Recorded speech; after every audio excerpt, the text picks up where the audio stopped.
नमस्कार दोस्तों, एक बार पुनः स्वागत है आप सभी का अपने YouTube channel learn easy by Guruji में। आज हम लोग पढ़ने वाले हैं रसायन विज्ञान से संबंधित महत्वपूर्ण 150 प्रश्न। और इस 150 प्रश्न में प्रीवियस ईयर के पूछे गए सारे प्रश्न हैं और अन्य एग्जाम में पूछे गए वो भी प्रश्न इसमें शामिल है। तो आइए शुरू करते हैं इस वीडियो को। देखते हैं हम लोग पहला प्रश्न इस प्रकार है, ब्लीचिंग पाउडर का रासायनिक नाम यह भी है। ब्लीचिंग पाउडर का अन्य नाम पूछ रहा है। Calcium sulphate, calcium oxychloride, sodium bicarbonate या डी है सोडियम क्लोराइड। ऑप्शन बी इसका हो जाएगा कैल्शियम ऑक्सीक्लोराइड, ये CaOCl2। इसके बाद अगला प्रश्न दूसरा हम लोग देखेंगे, 18 कैरेट सोने में खरे सोने का प्रतिशत है 60% है, 75, 80 या 100%। तो इसका उत्तर ऑप्शन बी हो जाएगा 75% होता है। अगला प्रश्न 3 देखेंगे, निम्न में से कौन सी एक हरित गृह गैस नहीं है? Methane, nitrogen, carbon dioxide, chlorofluorocarbon CFC। तो इसका उत्तर ऑप्शन बी हो जाएगा नाइट्रोजन। अगला प्रश्न 4 देखेंगे, निम्न में से कौन सा यौगिक संगमरमर का एक प्रमुख घटक है? Magnesium sulphate, silicon dioxide, calcium carbonate या पोटेशियम नाइट्रेट। यानी यौगिक, कौन सा यौगिक संगमरमर का एक प्रमुख घटक नहीं है, घटक है। तो इसका उत्तर हो जाएगा आपका कैल्शियम कार्बोनेट, ऑप्शन सी। अगला प्रश्न हम लोग 5 देखेंगे, कौन सा धातु ठंडे पानी से प्रतिक्रिया नहीं करता है लेकिन गर्म करने पर वाष्प से प्रतिक्रिया करता है? सोडियम, एल्युमिनियम, ताम्र या निकेल। तो इसका उत्तर हो जाएगा एल्युमिनियम, ऑप्शन बी इसका उत्तर हो जाएगा। अगला प्रश्न 6 हम लोग देखेंगे। प्रश्न 6 इस प्रकार है, कृत्रिम वर्षा के लिए प्रयुक्त किया जाता है मृदा, copper oxide, silver iodide, silver nitrate. तो इसका उत्तर हो जाएगा आपका सिल्वर आयोडाइड, ऑप्शन सी हो जाएगा। प्रश्न 7 इस प्रकार है, 18 कैरेट सोने में तांबा या चांदी जैसी अन्य धातु का कितना प्रतिशत होगा? 18%, 25, 2 या 5। तो इसका उत्तर हो जाएगा ऑप्शन बी 25% होता है। इसका अगला प्रश्न है, किस उद्देश्य से पोटेशियम ब्रोमाइड का प्रयोग किया जाता है? साबुन, बारूद, फोटोग्राफी, अंकुर नाश दवा। लोअर द्वितीय 2016 में पूछा गया प्रश्न है। तो इसका उत्तर हो जाएगा फोटोग्राफी के लिए, ऑप्शन सी। अगला प्रश्न 9 हम लोग देखेंगे, निम्नलिखित में से कौन सा विकल्प लेड का चिन्ह है? Pb है, Au है या नहीं है? ये 2018 में पूछा गया प्रश्न है, तो ऑप्शन बी इसका हो जाएगा Pb। अगला प्रश्न हम लोग देखते हैं, अगला प्रश्न 10।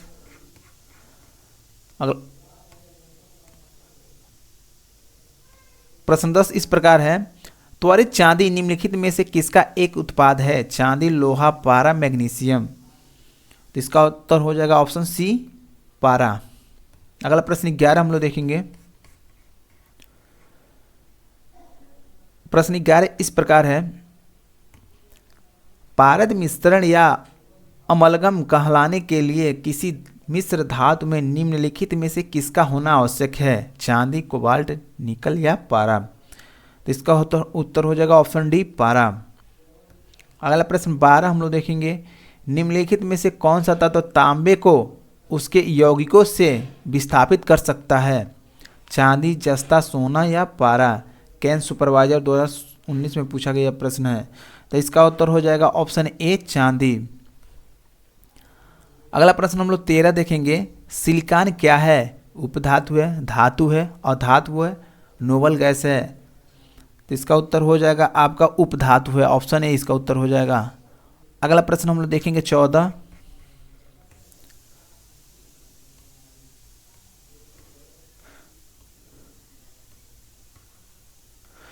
प्रश्न 14 इस प्रकार है, निम्नलिखित में से कौन सी धातु सबसे अधिक आघातवर्ध्य मैलिएबल होती है? आघातवर्ध होती है। तांबा और एल्युमिनियम, लोहा और एल्युमिनियम, जस्ता और सीसा, सोना और चांदी। तो इसका उत्तर हो जाएगा आपका ऑप्शन डी सोना और चांदी। अगला प्रश्न 15 हम लोग देखेंगे, निम्नलिखित में से कौन सी धातु मानव ने सर्वप्रथम प्रयुक्त की है? लोहा, तांबा, सोना, कांसा। ये इसका उत्तर ऑप्शन बी हो जाएगा तांबा। अगला प्रश्न हम लोग देखेंगे प्रश्न 16। प्रश्न 16 इस प्रकार है, बर्तन बनाने के लिए कौन सी निम्नलिखित मिश्र धातु का इस्तेमाल नहीं किया जाता है? पीतल, सोलर यानी सोल्डर, ड्यूरेलुमिन या जर्मन सिल्वर। तो इसका उत्तर ऑप्शन हो जाएगा बी, सोलर यानी सोल्डर का प्रयोग नहीं होता है। इसके बाद अगला प्रश्न हम लोग देखेंगे 17 पीतल मिश्रण है टीन प्लस तांबा का, टीन प्लस जस्ता का, टीन प्लस तांबा प्लस जस्ता का या जस्ता प्लस तांबा का, यानी पीतल किसका मिश्रण है। तो इसका उत्तर हो जाएगा आपका जस्ता और तांबा का, ऑप्शन डी इसका उत्तर हो जाएगा। अगला प्रश्न हम लोग देखेंगे स्टेनलेस स्टील किन अवयवों का मिश्रण है। लोहा प्लस कार्बन का, लोहा प्लस जिंक का, तांबा प्लस जिंक का, लोहा प्लस निकल प्लस क्रोमियम का। तो इसका उत्तर हो जाएगा ऑप्शन डी, लोहा प्लस निकल प्लस क्रोमियम का। प्रश्न 19 इस प्रकार है, भारत में पाए जाने वाला कौन सा एक गैर धात्विक खनिज है। क्रोमाइट है, बॉक्साइट है, हेमेटाइट है, पायरोफाइट है। तो इसका उत्तर हो जाएगा ऑप्शन डी, पायरोफाइट। UDLDA 2015 में पूछा गया प्रश्न है। अगला प्रश्न हम लोग देखेंगे प्रश्न 20, कार्बोलाइट किस धातु का अयस्क है। कार्बोलाइट किस धातु का अयस्क है। पोटेशियम, एल्युमिनियम, मरकरी या यूरेनियम। तो इसका उत्तर हो जाएगा आपका ऑप्शन ए, पोटेशियम। अगला प्रश्न 21 हम लोग देखेंगे, किसके प्रयोग के जरिए धातु की उच्च शुद्धता प्राप्त की जा सकती है। थर्माइक प्रक्रिया, कार्बन न्यूक्लिकर प्रक्रिया, हाइड्रोजन न्यूक्लिकर या विद्युत अपघटनीय न्यूक्लीकरण। तो इसका उत्तर हो जाएगा ऑप्शन डी, विद्युत अपघटती न्यूनीकरण।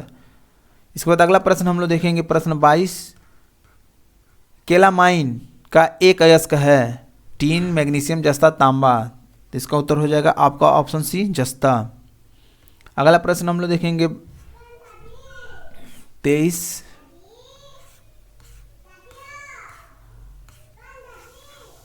प्रश्न 23 इस प्रकार है, एल्युमिनियम के सबसे महत्वपूर्ण अयस्क का नाम है।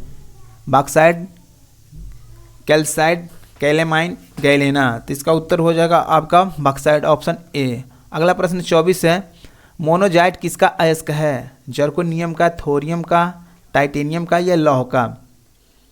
तो इसका उत्तर हो जाएगा आपका थोरियम का, ऑप्शन डी, बी इसका उत्तर हो जाएगा। अगला प्रश्न 25 है, मैग्नेटाइट है या फिर 2O2 या फिर 3O4 या फिर CO3 या 2 या फिर 2O3 या 3H2O। तो इसका उत्तर हो जाएगा आपका ऑप्शन बी, Fe3O4। इसके बाद अगला प्रश्न हम लोग देखेंगे 26, निम्नलिखित में से किन विकल्पों में केवल थर्मोस्टेटिंग प्लास्टिक उपस्थित होते हैं। पॉलीथीनियम मेलाइन में, PVC-M बेकलाइट में, पॉलीथीनियम PVC में, बेकलाइटियम इपॉक्सी रेनिस में।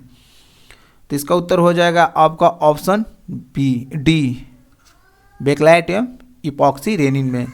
अगला प्रश्न हम लोग 27 देखेंगे, निम्नलिखित में से किस विकल्प का निर्माण काठ की लुगदी यानी वुड पल्प से किया जाता है। काठ की लुगदी से क्या बनता है।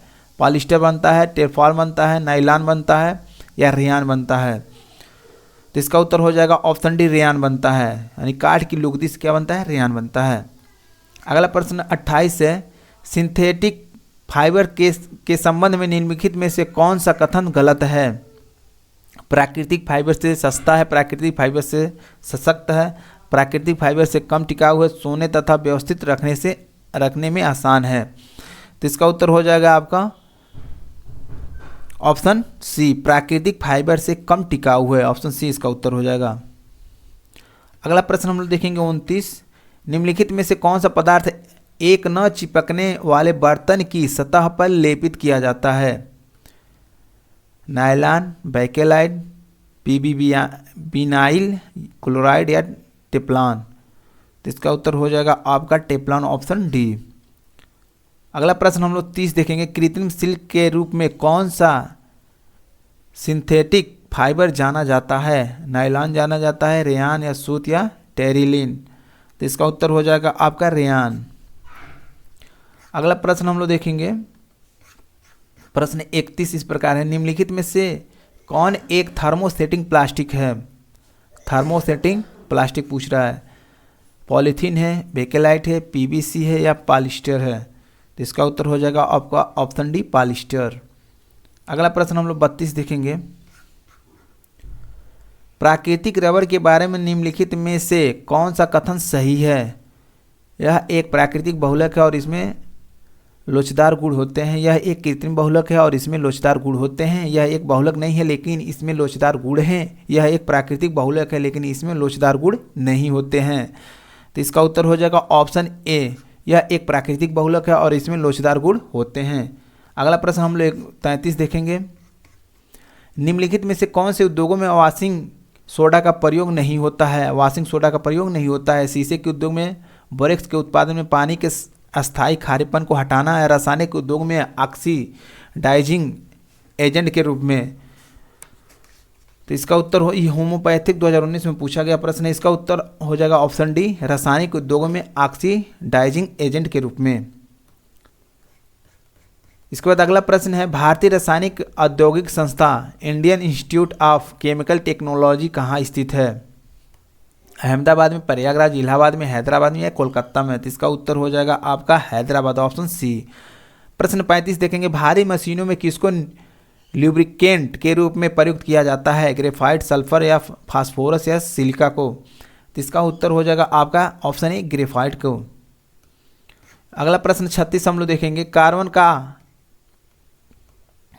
प्रश्न 36 इस प्रकार है, कार्बन का अपरूप जो विद्युत एवं ऊष्मा का सुचालक है तथा उत्तम ल्यूब्रिकेंट है, चारकोल है, ग्रेफाइट है, हीरा है या लैंप ब्लैक है? तो इसका उत्तर हो जाएगा आपका ग्रेफाइट, ऑप्शन बी। इसके बाद अगला प्रश्न हम लोग देखेंगे। प्रश्न 37, निम्नलिखित में से कौन सा कीमती पत्थर एक तत्व से बना है और एक यौगिक नहीं है? केवल एक ही तत्व से बना है लेकिन वह यौगिक नहीं है। पन्ना है, याकूत है, हरिताश में है या हीरा है? तो इसका उत्तर ऑप्शन हो जाएगा डी, हीरा है। केवल एक ही तत्व से बना है हीरा, इसलिए यह बहुत कीमती होता है।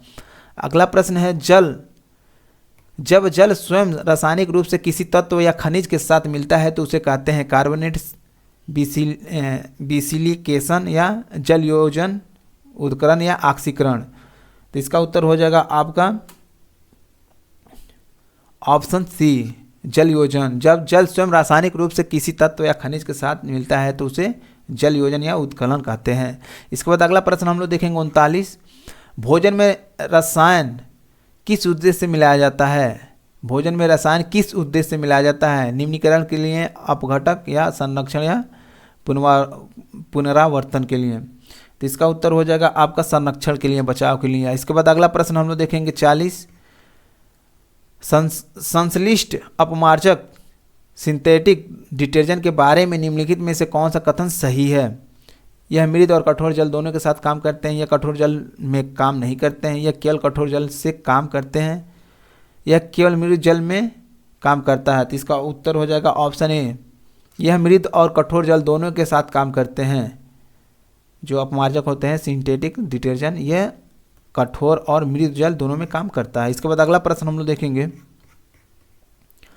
अगला प्रश्न इस प्रकार है, पानी को शुद्ध करने के लिए आमतौर पर इस्तेमाल किया जाने वाला रासायनिक तरीका निम्नलिखित में से कौन सा है? शीत निष्क्रियता, उत्खनन, क्रोनीकरण या अनाइटीकरण? तो इसका उत्तर हो जाएगा आपका क्लोरोनिकलन होता है। अगला प्रश्न 42 इस प्रकार है, निम्नलिखित में से कौन सा एक नाइट्रोजन उर्वरक नहीं है? अमोनिया सल्फेट, कैल्शियम साइनाइड और ऑप्शन उधर दे दिया है। प्रश्न एक बार देख लेंगे, निम्नलिखित में कौन सा एक नाइट्रोजन उर्वरक नहीं है?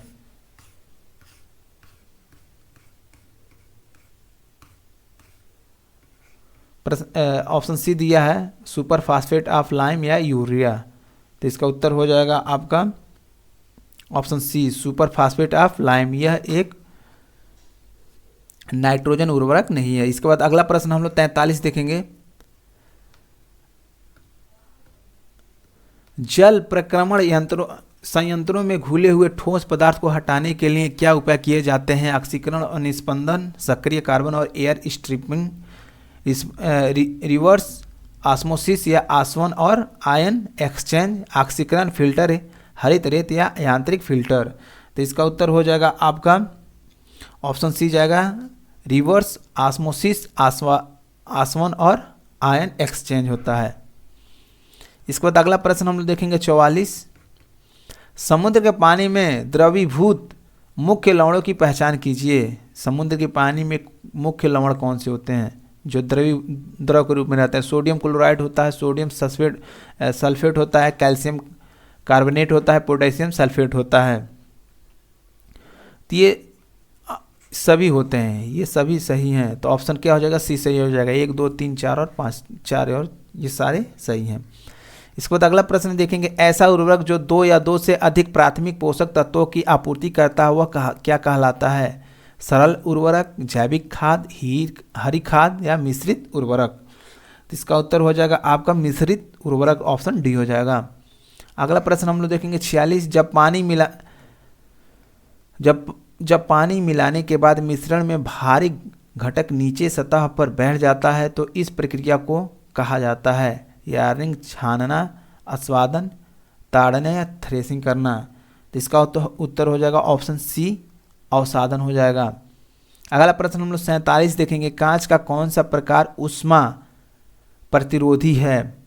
बोतल कांच है, चकमक कांच है, दुर्मन्य कांच है, पायरेक्स कांच है? तो इसका उत्तर हो जाएगा ऑप्शन डी, पायरेक्स कांच। अगला प्रश्न हम लोग देखेंगे 48। जंग लगने पर लोहे का भार बढ़ता है, घटता है, कोई परिवर्तन नहीं है, परिवर्तन होता है? तो ऑप्शन ए हो जाएगा, जंग लगने पर लोहे का भार बढ़ जाता है। इसके बाद अगला प्रश्न 49 देखेंगे, जब लोहे की कील को जंग लग जाए तो कील का वजन बढ़ता है, घटता है? न तो बढ़ता न ही घटता है, इनमें से कोई नहीं। तो इसका उत्तर हो जाएगा ऑप्शन ए, बढ़ता है। अगला प्रश्न हम लोग 50 देखेंगे, एक फ्रिज में शीतलक है, नाइट्रोजन, ऑक्सीजन, क्लोराइड और फ्रियान। एक फ्रिज में शीतलक यानी फ्रिज में कौन से गैस भरी जाती है कह रहा है जो पानी को ठंडा कर देता है? नाइट्रोजन, ऑक्सीजन है, क्लोरीन है या फ्रियान है? तो इसका उत्तर जाएगा आपका ऑप्शन डी, फ्रियान। फ्रियान गैस क्या करता है? फ्रिज में रहता है और पानी को जो भी चीज़ रखते हैं उसको ठंडा कर देता है। यह गैस नहीं रहेगा तो आपके फ्रिज किसी भी चीज़ को ठंडा नहीं कर पाएगा। अगला प्रश्न है, क्या पानी की घरेलू आपूर्ति हेतु आर्सेनिक तत्व की अधिकतम अनुमतः मात्रा कितनी होती है, कितनी होनी चाहिए? यानी पानी की घरेलू आपूर्ति हेतु आर्सेनिक तत्व की अधिकतम अनुमानतः मात्रा कितनी होनी चाहिए? तो इसका उत्तर ऑप्शन बी जाएगा, 0.050 ppm होना चाहिए। याद रखिएगा आप लोग, 0.050 ppm। 51। अगला प्रश्न हम लोग 52 देखेंगे। प्रश्न 52 इस प्रकार है, निम्नलिखित में से कौन सा कठोर पानी में अधिक मात्रा में मौजूद है? निम्नलिखित में से कौन सा कठोर पानी में अधिक मात्रा में मौजूद है? जो कठोर पानी होता है उसमें कौन सी मात्रा अधिक रहता है? कैल्शियम और मैग्नीशियम, कैल्शियम और पोटेशियम, पोटेशियम और मैग्नीशियम, सोडियम और कैल्शियम? तो इसका उत्तर हो जाएगा ऑप्शन ए, कैल्शियम और मैग्नीशियम कठोर पानी में ज़्यादा पाए जाते हैं।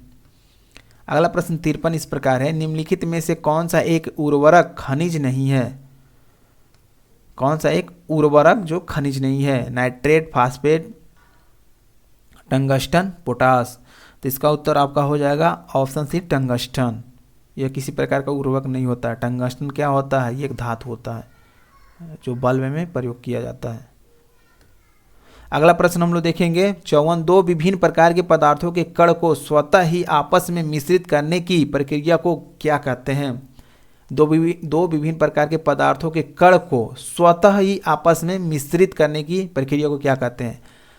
ऑस्मोसिस कहते हैं, रिवर्स ऑस्मोसिस कहते हैं, डिफ्यूजन कहते हैं या फ्यूजन कहते हैं?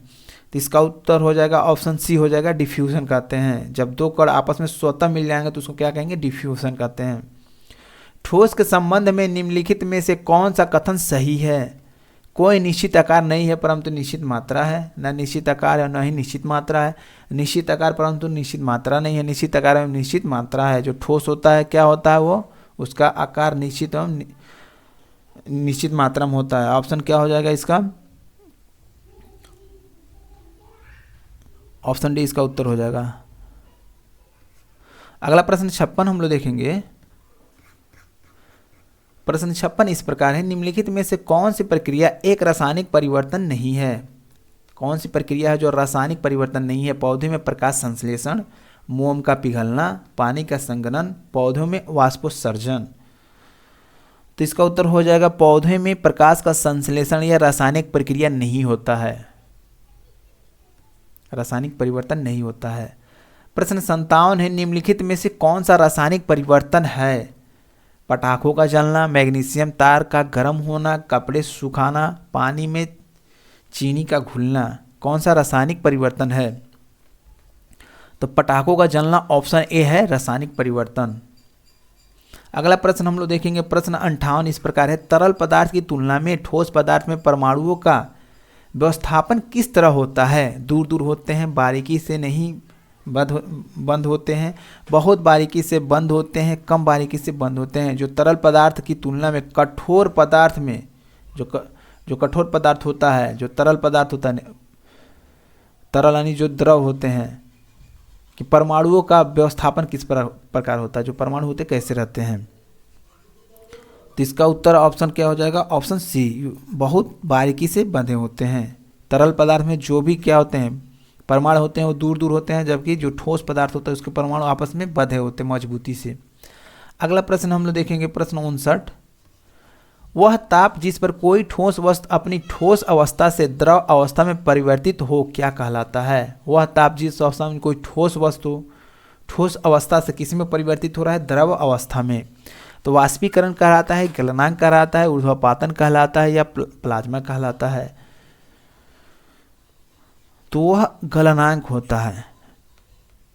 क्या होता है? किसी ताप पर कोई भी वस्तु होता है, जब वह पिघलने लग जाता है, उस ताप को हम क्या कहते हैं? गलनांक कहते हैं। जैसे पानी 100 डिग्री सेल्सियस पर क्या होता है? उबलने लगता है, तो पानी का गलनांक क्या हो जाएगा? 100 डिग्री सेल्सियस हो जाएगा। निम्नलिखित में से किस प्रक्रिया द्वारा जल तरल अवस्था से गैसीय अवस्था में परिवर्तित हो जाते हैं? जो जल होते हैं वो तरल अवस्था से गैसीय अवस्था में परिवर्तित हो जाते हैं। किस प्रक्रिया में? संघनन और ऊर्ध्वपातन, वाष्पीकरण और वाष्पोत्सर्जन, ऊर्ध्वपातन और वाष्पीकरण, स्थानांतरण और वाष्पोत्सर्जन। तो इसका उत्तर ऑप्शन बी हो जाएगा। वाष्पीकरण और वाष्पोत्सर्जन से क्या होते हैं? जो भी जल होते हैं वह गैसीय अवस्था में परिवर्तित हो जाते हैं। अगला प्रश्न 61 है, एक नाभिक में प्रोटॉन और न्यूट्रॉन को बांधने वाले बल को क्या कहते हैं? एक नाभिक में प्रोटॉन और न्यूट्रॉन को बांधने वाले बल को क्या कहते हैं? विद्युत चुंबकीय बल होता है या दुर्बल नाभिकीय बल? इसके बाद कुछ ऑप्शन उधर दे दिया है। एक नाभिक में प्रोटॉन और न्यूट्रॉन को बांधने वाले बल, प्रोटॉन और न्यूट्रॉन को बांधने वाले बल क्या कहलाते हैं?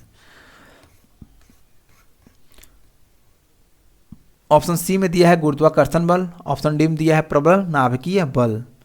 तो ऑप्शन डी हो जाएगा। प्रबल नाभिकीय बल से ही क्या होते हैं?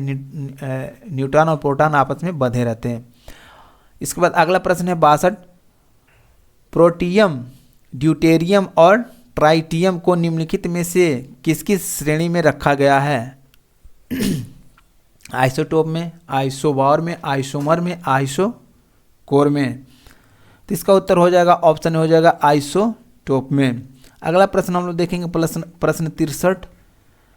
प्रश्न 63 इस प्रकार है, निम्नलिखित में से नियम सिद्धांत सही तरीके से मेल नहीं खाते हैं। एवोगाड्रो का नियम, एक ही तापमान या दबाव दबाव में सभी गैसों के बराबर मात्रा में अणुओं की समान संख्या होते हैं। इसका दूसरा है, बी कह रहा है वायल का नियम, गैसों में दबाव और मात्रा के बीच संबंध। सी कह रहा है संक्रमक सिद्धांत, व्यक्ति से व्यक्ति में संचालित होने वाली जीवित एजेंट के कारण होने वाली संक्रमण बीमारियां।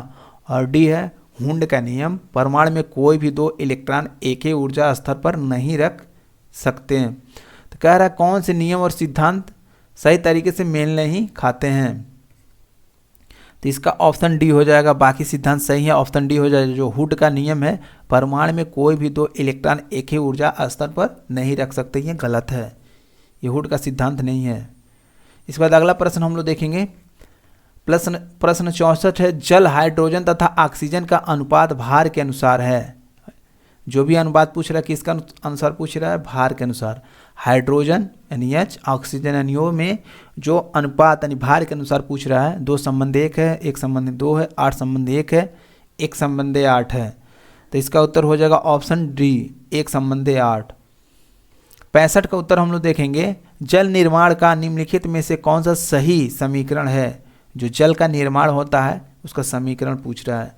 कह रहा है H2 प्लस O मिलके H2O बनाता है, या 2H2 प्लस 2H2O मिलके 2H2O बनाता है, या सी कह रहा है 4H प्लस P2 मिलके 2H2O बनाता है, या 2H2 प्लस O2 मिलके 2H2O बनाता है। तो ऑप्शन डी इसका उत्तर हो जाएगा। UDA LDA 2015 में पूछा गया प्रश्न है, इंपॉर्टेंट प्रश्न है ये। प्रश्न 66 है, जल जो साबुन लगाने पर अच्छा झाग नहीं बना पाता है तो क्या कहते हैं, खारा जल, भारी जल, मृदु जल या संक्रमित जल। तो इसका उत्तर हो जाएगा आपका खारा जल, ऑप्शन ए। अगला प्रश्न हम लोग देखेंगे, प्रश्न 67 है, दहन के लिए निम्नलिखित में से कौन सी गैस आवश्यक है। यानी दहन मतलब होता है आग के जलना। आग के जलने के लिए किस गैस की आवश्यकता होती है, हाइड्रोजन की, कार्बन मोनोऑक्साइड की, ऑक्सीजन की या मीथेन की। तो ऑक्सीजन के बिना आग नहीं लग सकती है, सबको पता है ये। अगला प्रश्न है, ऑक्सीजन की खोज की थी, ऑक्सीजन की खोज किसने किया था, रोनाल्ड प्रिस्टले, जॉन नेपियर ने, और उपयुक्त में से कोई नहीं। तो इसका उत्तर हो जाएगा आपका ऑप्शन बी, प्रिस्टले ने किया था ऑक्सीजन की खोज। अगला प्रश्न हम देखेंगे 69, लाफिंग गैस निम्नलिखित में से किसका एक यौगिक है। लाफिंग जो गैस है वो किससे मिलकर बना है। यौगिक मतलब क्या होता है, 2 तत्वों से मिलकर एक नया तत्व बनता, वही होता है ना यौगिक। तो हाइड्रोजन, हीलियम, नाइट्रोजन या नियान किससे मिलकर बना है। तो यह इसका उत्तर हो जाएगा आपका नाइट्रोजन, ऑप्शन सी। ऑप्शन अगला प्रश्न 70 है, हास्य गैस क्या है, नाइट्रिक ऑक्साइड है, नाइट्रोजन पेंटाऑक्साइड है, नाइट्रोजन पेराऑक्साइड है, नाइट्रिक ऑक्साइड है। तो इसका उत्तर हो जाएगा आपका नाइट्रिक ऑक्साइड।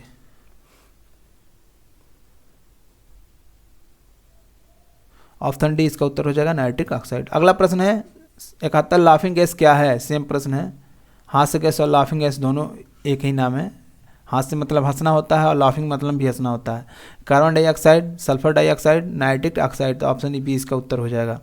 अगला प्रश्न हम लोग 72 देखेंगे। प्रश्न 72 इस प्रकार है, निम्नलिखित में से कौन सा हैबर प्रोसेस का उपयोग करके उत्पादित किया जाता है। जो हैबर प्रोसेसिंग है उसका प्रयोग करके क्या उत्पादित करते हैं, ammonia, carbon dioxide, sulphur dioxide या ओजोन। तो इसका उत्तर हो जाएगा आपका, ये कृषि प्राविधिक 2019 में पूछा गया प्रश्न है। इसका उत्तर हो जाएगा इसका उत्तर हो जाएगा ऑप्शन ए, अमोनिया। अगला प्रश्न है 73, निम्नलिखित में से कौन सा पदार्थ समुद्र जल से निकाला गया है। चूना पत्थर, बलुआ पत्थर, कोबाल्ट और ब्रोमीन। तो यह ब्रोमीन को निकाला गया, ऑप्शन डी इसका उत्तर हो जाएगा। अगला प्रश्न हम लोग 74 देखेंगे, निम्नलिखित में से किसका उपयोग करके पीने का पानी का रासायनिक कीटाणुरोधक किया जा सकता है। किसका उपयोग करके पीने का पानी, जो पीने वाला पानी होता है, पीने के पानी को का रासायनिक कीटाणुरोधक किया जा सकता है। Fluorine, chlorine, iodine, bromine. तो इसका उत्तर हो जाएगा आपका क्लोरीन। क्लोरीन को मिलाने से क्या होगा, जो भी जल में कीटाणु इत्यादि रहेंगे वो मर जाएंगे। कमरे के तापक्रम पर कौन सी अधातु सरल अवस्था में पाई जाती है। जो कमरे की तापक्रम है, कौन सी अधातु तरल अवस्था में पाई जाती है। कमरे की तापक्रम में कौन सी जो अधातु है तरल अवस्था में पाई जाती है। फास्फोरस, क्लोरीन, ब्रोमीन या हीलियम। तो इसका उत्तर हो जाएगा ऑप्शन सी, ब्रोमीन। अगला प्रश्न हम लोग देखेंगे,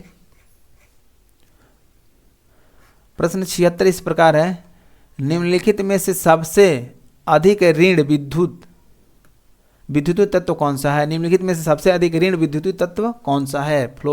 फ्लोरीन है, ऑक्सीजन है, सोडियम है, ब्रोमीन है। तो इसका उत्तर हो जाएगा आपका ऑप्शन ए, फ्लोरीन। अगला प्रश्न 77 है, कीटाणुओं को मारने के लिए स्विमिंग पूल में डाले जाने वाला गैर धातु कौन सा है। ऑक्सीजन है, आयोडीन है, क्लोरीन है या नाइट्रोजन है। जो स्विमिंग पूल होता है उसमें कौन से धातु डाले जाते हैं जिससे कीटाणु मर जाए, तो इसका उत्तर होगा आपका ऑप्शन सी क्लोरीन। अगला प्रश्न 78 हम लोग देखेंगे। प्याज कंद की विशेष महक किस कारण होती है? जो प्याज में महक होता है किस कारण होता है? मिट्टी की दुर्गंध जहाँ उगाया जाता हो, सल्फर यौगिक या शर्करा या संचित कार्बोहाइड्रेट। तो इसका उत्तर हो जाएगा आपका सल्फर यौगिक के वजह से प्याज में जो भी होता है गंध होता है। अगला प्रश्न है 79, जब बोरियम क्लोराइड को पतला या सल्फ्यूरिक एसिड में मिलाया जाता है तब आपको क्या दिखता है?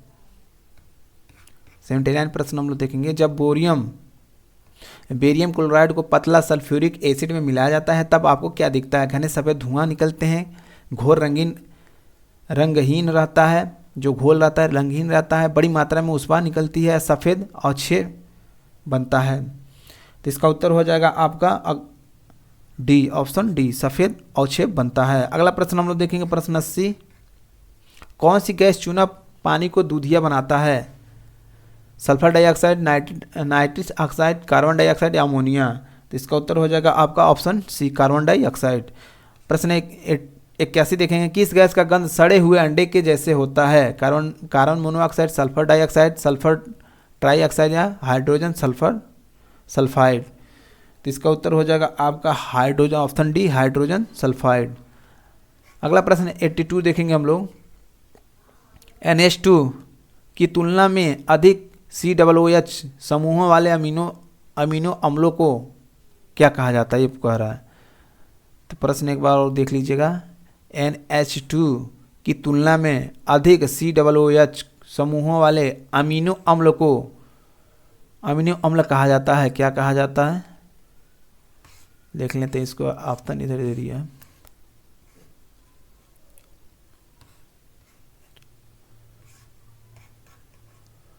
ऑप्शन ए दिया है क्षारी कह रहा है, जिसे बेसिक कहा जाता है, उदासीन या न्यूट्रल, अम्लीय या एसिडिकल, उदयधर्मी या एम्फोटेटिकल।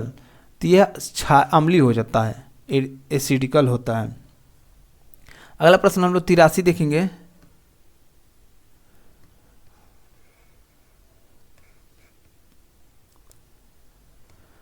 ऐसे एमिनो जिनमें COOH समूहों के बदले NH2 समूह उपस्थित हो को कहा जाता है, क्या कहा जाता है? Neutral amino acid, amphoteric amino acid, basic amino acid या एसिड एमिनो एसिड? तो इसका उत्तर हो जाएगा आपका option c, basic amino acid. प्रश्न 84 84 है, निम्नलिखित में से कौन सा ठोस है?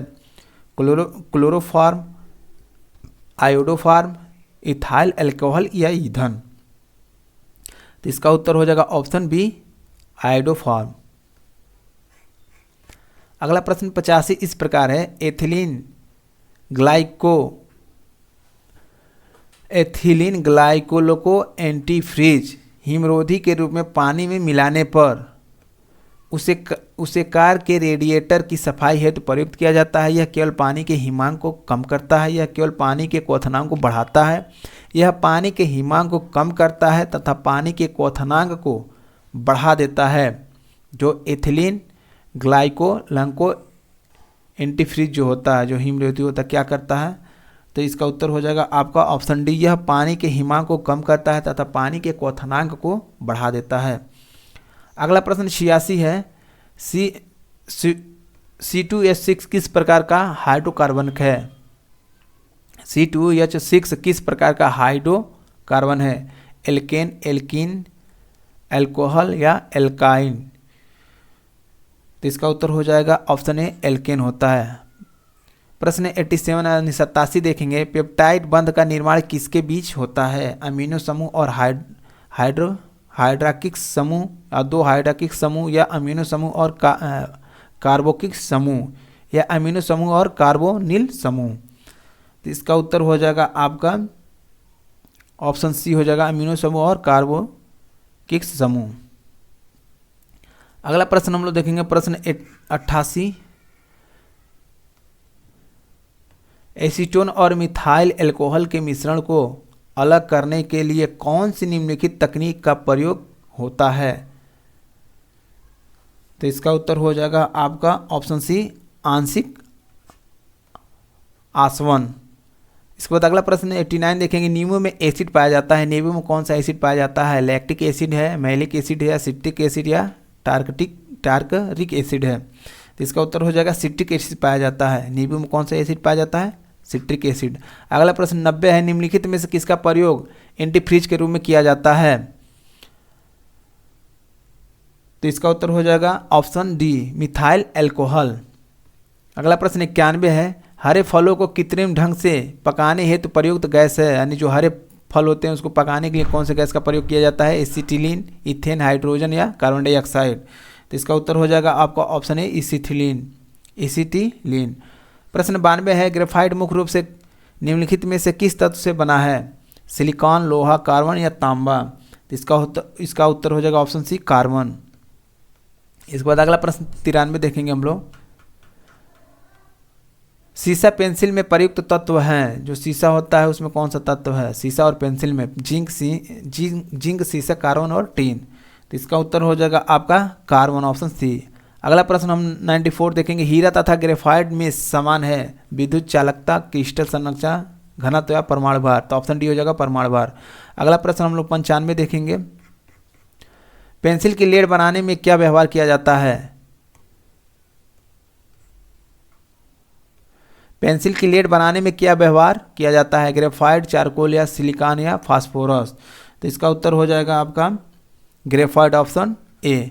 अगला प्रश्न है 96, सिरके में निम्न में से कौन सा अम्ल पाया जाता है?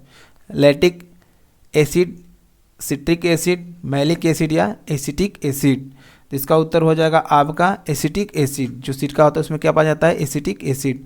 अगला प्रश्न हम लोग देखेंगे 97, निम्नलिखित किस में कार्बन नहीं होता है? डायमंड में होता है, ग्रेफाइट में होता है, कोयला, इनमें से कोई नहीं होता। डायमंड में कार्बन नहीं होता है।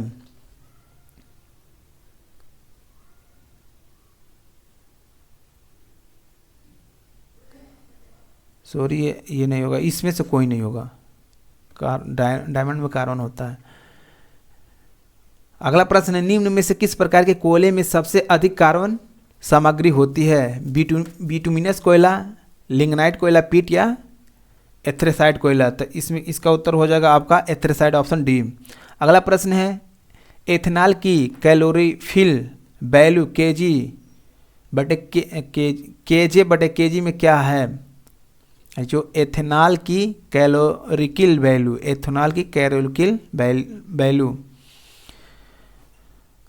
तो इसका उत्तर हो जाएगा ऑप्शन सी, 30 होता है। अगला प्रश्न हम लोग देखेंगे 100, गोबर गैस में मुख्यतः कौन सी गैस होती है? गोबर गैस में मुख्यतः कौन सी गैस होती है? मीथेन, क्लोरीन, हीलियम, या नाइट्रोजन? तो ऑप्शन ए हो जाएगा मीथेन। अगला प्रश्न 101 है, खाना पकाने के गैस में 90% से अधिक रहता है ब्यूटेन, मीथेन, हीलियम, या सल्फर डाइऑक्साइड? तो इसका उत्तर हो जाएगा ऑप्शन ए, ब्यूटेन हो रहता है। अगला प्रश्न 102 हम लोग देखेंगे। 102 इस प्रकार है, निम्नलिखित में कौन सा तरल पदार्थ सर्वाधिक ज्वलनशील है? मोबिल ऑयल है, पारा है, पेट्रोल है, मिट्टी का तेल है? तो इसका उत्तर हो जाएगा आपका पेट्रोल होता है, ऑप्शन सी। अगला प्रश्न 103 है, प्राकृतिक गैस का मुख्य तत्व है मीथेन, एथेन, प्रोपेन, या ब्यूटेन? तो इसका उत्तर हो जाएगा आपका मीथेन, ऑप्शन ए। अगला प्रश्न हम लोग देखेंगे 104, इलेक्ट्रॉन की खोज का श्रेय किसे जाता है? इलेक्ट्रॉन की खोज किसे जाता है? तो ऑप्शन बी हो जाएगा जे थॉमसन को। यह लोअर द्वितीय 2018 में पूछा गया प्रश्न है। अगला प्रश्न हम लोग देखेंगे 105,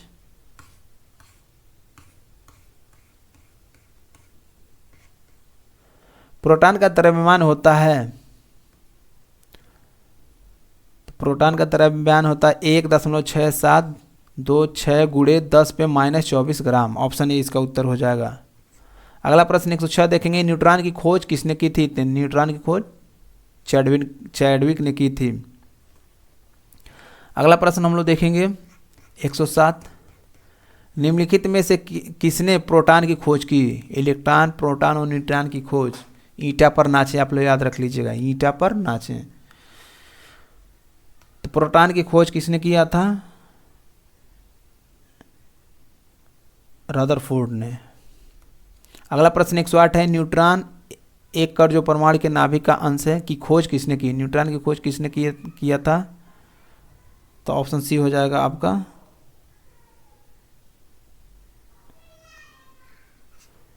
जेम्स चैडविक। अगला प्रश्न है 109। अल्फा किरणें हैं विद्युत चुम्बकीय किरण, ऋण आवेशित कण, हाइड्रोजन के नाभिक, हीलियम के नाभिक। तो इसका उत्तर हो जाएगा आपका हीलियम के नाभिक, option D. Combined medical services competitive exam 2016 में पूछा गया प्रश्न। अगला प्रश्न 110 से आधुनिक परमाणु सिद्धांत तैयार किया गया था जॉन डाल्टन के द्वारा, रदरफोर्ड या डी ब्रोगली के द्वारा, डी आई मेंडलीफ के द्वारा। तो इसका उत्तर हो जाएगा ऑप्शन ए जॉन डाल्टन के द्वारा। अगला प्रश्न हम लोग देखेंगे 111। गैसों के संबंध में निम्नलिखित में से कौन सा कथन सत्य है? गैसों का निश्चित आकार और गैसों का निश्चित आयतन और निश्चित आकार होता है। गैसों का ना तो निश्चित आकार होता है और ना ही निश्चित इसका आयतन होता है। गैसों का निश्चित आयतन होता है लेकिन इसका आकार निश्चित नहीं होता। गैसों का निश्चित आकार होता है लेकिन इसका आयतन निश्चित नहीं होता है। तो इसका उत्तर हो जाएगा ऑप्शन बी, गैसों का आकार और आयतन दोनों निश्चित नहीं होता है। अगला प्रश्न हम लोग 12 देखेंगे। परमाणु बम बनाने के लिए सामान्यतः निम्नलिखित में से किस तत्व का उपयोग किया जाता है? हीलियम, रेडियम, यूरेनियम या एक्टिनियम। तो इसका उत्तर हो जाएगा आपका यूरेनियम, ऑप्शन सी।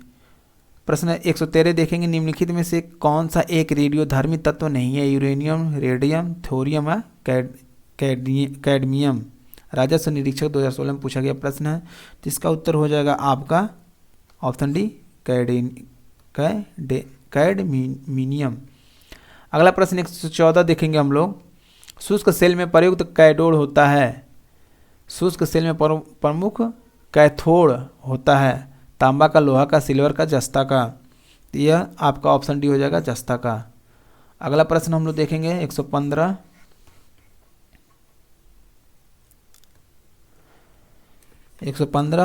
निम्नलिखित किसके प्रवाह के कारण एक इलेक्ट्रोलाइट के द्वारा इलेक्ट्रिक करंट पास करती है? मुक्त इलेक्ट्रॉन के द्वारा धनात्मक और ऋणात्मक आयन, मुक्त इलेक्ट्रॉन या छिद्र या प्रोटॉन। तो इसका उत्तर हो जाएगा आपका ऑप्शन बी, धनात्मक और ऋणात्मक आयन। अगला प्रश्न हम लोग देखेंगे 116। इलेक्ट्रॉन त्यागने की प्रवृत्ति कहलाती है ऑक्सीकरण, अवकरण, उदासीनीकरण या अभिप्रेरण। तो इसका उत्तर हो जाएगा आपका ऑप्शन ए, ऑक्सीकरण। अगला प्रश्न हम लोग देखेंगे 117। फास्फोरस जब कास्टिक सोडा से क्रिया करता है तो उत्पाद PS3 तथा NaH2PO2 देता है। यह अभिक्रिया एक उदाहरण है ऑक्सीकरण का, अपचयन का, ऑक्सीकरण और अपचयन का, उदासीन का। तो इसका उत्तर हो जाएगा आपका ऑप्शन सी, ऑक्सीकरण और अपचयन का। अगला प्रश्न हम लोग देखेंगे 118। कार्बनिक यौगिक में कार्बन की संयोजकता हमेशा होती है।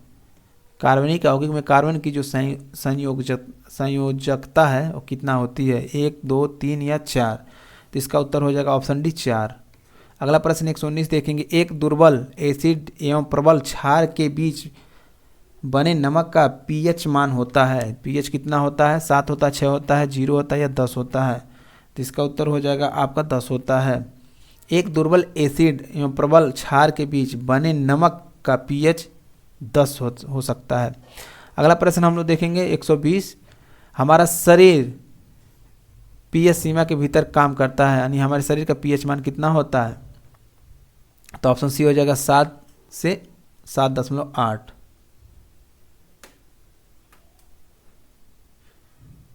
इसके बाद अगला हम लोग देखते हैं। अगला प्रश्न है 121। लिटमस विलयन एक बैंगनी रंग का रंजक होता है जिसे प्राप्त किया जा सकता है। जो लिटमस विलयन एक बैंगनी रंग का रंजक होता है जिसे किससे प्राप्त किया जा सकता है? रिसिया से, फिलिनेरिया से, लाइकेन से या हाइड्रेजिया से। तो इसका उत्तर हो जाएगा आपका लाइकेन से, ऑप्शन सी। अगला प्रश्न हम लोग देखेंगे 122। मिथाइल आरएन संकेतक किस pH मान सीमा पर अपना रंग बदलता है? तो 122 का उत्तर हो जाएगा आपका ऑप्शन ए, 3.1 से 4.1 तक। इसके बाद अगला प्रश्न है 123। निम्नलिखित में से कौन सा मान एक क्षारीय विलयन के pH मान का प्रतिनिधित्व करता है? एक क्षारीय विलयन का मान जिसका pH मान का प्रतिनिधित्व करता है। 5 है, 2 है, 10 है या 3 है, तो इसका उत्तर हो जाएगा 10। जितना पीएच मान अधिक होगा वो उतना क्षारीय होगा, जितना पीएच मान कम होगा वह उतना अम्लीय होगा। अगला प्रश्न हम लोग देखेंगे, सार्वजनिक आपूर्ति हेतु पानी का पीएच मान किस श्रेणी में होता है। पानी का पीएच मान पूछ रहा है, तो पानी का पीएच मान होता है 6 से 6.5 एंड से 8.5 तक। अगला प्रश्न हम लोग देखेंगे 125, मोटर वाहन की बैटरी में कौन सा अम्ल प्रयोग होता है। HCl होता है, HF होता है, HNO3 होता है, H2SO4 होता है। तो इसका उत्तर हो जाएगा ऑप्शन बी, HF होता है। अगला प्रश्न हम लोग 126 देखेंगे।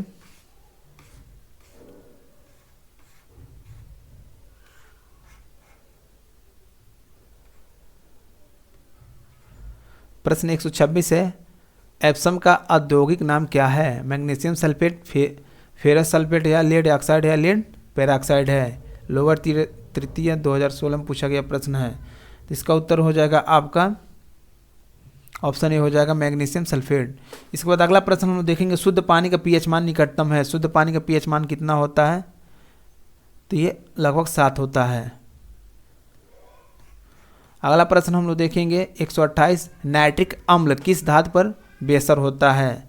जो नाइट्रिक अम्ल है किस धातु पर क्या होता है, बेअसर होता है। निकल, चांदी, सोना या तांबा।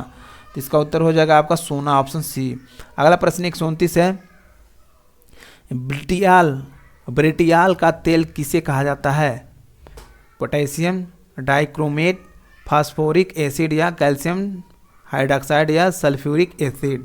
तो इसका उत्तर हो जाएगा आपका ऑप्शन डी, सल्फ्यूरिक एसिड। अगला प्रश्न हम लोग देखेंगे 130, 50 ग्राम अमोनिया में कितने मोल अमोनिया मौजूद होता है। 2, 3, 4 या 5। तो इसका उत्तर हो जाएगा आपका 3, ऑप्शन बी। अगला प्रश्न 131 है, आधुनिक आवर्त सारणी में निम्नलिखित में से किस आवर्त में 5 गैर धातुओं को रखा जाता है। आधुनिक आवर्त सारणी में निम्नलिखित में से किस आवर्त में 5 गैर धातुओं को रखा जाता है। आवर्त 1 में, आवर्त 2 में, आवर्त 3 में, आवर्त 4 में। तो इसका उत्तर हो जाएगा आपका ऑप्शन बी, आवर्त 2 में। अगला प्रश्न हम लोग देखेंगे 132, आवर्त सारणी के लंबे आकार में फ्लोरीन किस ग्रुप और पीरियड में स्थित है। ग्रुप 1 पीरियड 2 में, ग्रुप 17 पीरियड 2 में, ग्रुप 18 पीरियड 2 में, ग्रुप 2 पीरियड 2 में। तो इसका उत्तर हो जाएगा आपका ऑप्शन बी, ग्रुप 17 पीरियड 2 में। अगला प्रश्न 133 है, निम्नलिखित में किसका अधिकतम तापजनक मान होता है। हाइड्रोजन का, काठ कोयला का है, प्राकृतिक गैस का या गैसोलीन का। निम्नलिखित में किसका अधिकतम तापजनक मान होता है। तापजनक पूछ रहा है, तो इसका उत्तर हो जाएगा आपका ऑप्शन ए, हाइड्रोजन का। ऑप्शन ए इसका उत्तर हो जाएगा हाइड्रोजन। अगला प्रश्न हम लोग देखेंगे, प्रश्न 134 इस प्रकार है, सीएनजी वाहनों में ईंधन के रूप में भरने के लिए कितने किग्रा प्रति वर्ग सेमी तक दबाया जाता है। जो सीएनजी होता है उसको भरने के लिए कितने वर्ग सेंटीमीटर में, किग्रा में माने किग्रा प्रति सेंटीमीटर दबाया जाता है।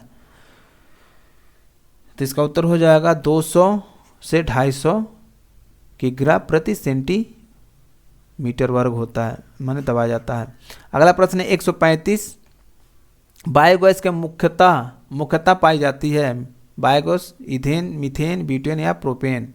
तो इसका उत्तर हो जाएगा आपका मीथेन, ऑप्शन बी। जब बेकिंग पाउडर में पानी मिलाया जाता है तो गैस निकलती है, ऑक्सीजन, कार्बन डाइऑक्साइड, नाइट्रोजन या हाइड्रोजन। तो इसका उत्तर हो जाएगा आपका कार्बन डाइऑक्साइड, ऑप्शन बी। अगला प्रश्न हम लोग देखेंगे 137, घरेलू तौर पर पानी को मृदु बनाने के लिए वॉशिंग सोडा का इस्तेमाल किया जाता है, वह वास्तव में क्या है। कैल्शियम बाइकार्बोनेट है, सोडियम बाइकार्बोनेट है, सोडियम बाइकार्बोनेट है या कैल्शियम कार्बोनेट है। तो इसका उत्तर हो जाएगा आपका ऑप्शन बी, सोडियम कार्बोनेट। अगला प्रश्न हम लोग देखेंगे 138, वॉशिंग सोडा है, सोडियम सल्फाइड है, सोडियम बाइकार्बोनेट है, सोडियम कार्बोनेट या सोडियम बाई सल्फेट है। तो इसका उत्तर हो जाएगा आपका ऑप्शन सी, सोडियम कार्बोनेट। प्रश्न 139 देखेंगे, धावन सोडा या धावक सोडा किसका साधारण नाम है? कैल्शियम कार्बोनेट का, सोडियम कार्बोनेट का, कैल्शियम बाई कार्बोनेट का या सोडियम बाई कार्बोनेट का? तो 139 का उत्तर हो जाएगा आपका ऑप्शन बी, सोडियम कार्बोनेट का। अगला प्रश्न हम लोग देखेंगे 140,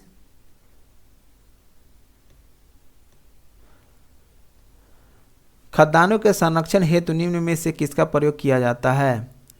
विनेगर का, सोडियम क्लोराइड का, पोटेशियम परमैंगनेट का, सोडियम बोजेट का?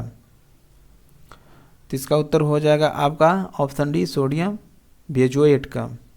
अगला प्रश्न है 141, निम्नलिखित में से कौन सा बेकिंग सोडा है?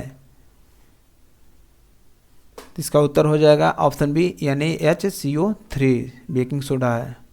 अगला प्रश्न है 142 है, खाने का सोडा है, सोडियम कार्बोनेट है या सोडियम बाई कार्बोनेट है? तो ये उत्तर इसका ऑप्शन बी ही हो जाएगा, सोडियम कार्बोनेट खाने का सोडा होता है। अगला प्रश्न हम लोग देखेंगे 143 इस प्रकार है, निम्नलिखित में से कौन सा कैल्शियम कार्बोनेट का एक रूप है? वॉशिंग सोडा है, बेकिंग सोडा है, चूना पत्थर है, टेबल साल्ट या नमक है? तो इसका उत्तर हो जाएगा आपका चूना पत्थर, ऑप्शन सी। अगला प्रश्न 144 है, प्लास्टर ऑफ पेरिस निम्नलिखित में से किसका एक उत्पाद है? मैग्नीशियम का, एल्युमिनियम का, कैल्शियम का, सोडियम का? तो इसका उत्तर हो जाएगा आपका कैल्शियम, ऑप्शन सी। अगला प्रश्न है 145, कैल्शियम सल्फेट निर्जल इस रूप में पाया जाता है, कैल्शियम सल्फेट इस रूप में पाया जाता है, यानी कैल्शियम सल्फेट है किस रूप में पाया जाता है? एप्सन लवण, जिप्सम या नीला थोथा या पोटास फिटकरी? तो इसका उत्तर हो जाएगा आपका जिप्सन के रूप में पाया जाता है। अगला और लास्ट प्रश्न है हम लोग का, प्लास्टर ऑफ पेरिस में सल्फेट का एक महीन सफ़ेद पाउडर होता है, सोडियम का, कैल्शियम या मैग्नीशियम या बेरियम का? इसका उत्तर हो जाएगा कैल्शियम का, यानी प्लास्टर ऑफ पेरिस में कैल्शियम सल्फेट का एक महीन सफ़ेद पाउडर होता है। तो ये थे आज के हमारे 146 प्रश्न, नहीं टोटल मिलाकर लगभग हम लोग देख लिए हैं, 150 के आसपास में प्रश्न हम लोग देख लिए हैं। तो उम्मीद करें आप लोग को यह वीडियो अच्छा लगा होगा। इस वीडियो से आप लोग कुछ ना कुछ सीखे होंगे। यदि वीडियो अच्छा लगा तो प्लीज़ वीडियो को लाइक ज़रूर कीजिएगा, साथ में चैनल को सब्सक्राइब नहीं किए हैं तो प्लीज़ चैनल को सब्सक्राइब करके बेल आइकन को दबा दीजिएगा, ताकि इस प्रकार का वीडियो बनाते सबसे पहले आपके पास पहुँचे। तो फिर मिलते हैं अगले वीडियो में अगले टॉपिक के साथ, तब तक के लिए जय हिंद, वंदे मातरम।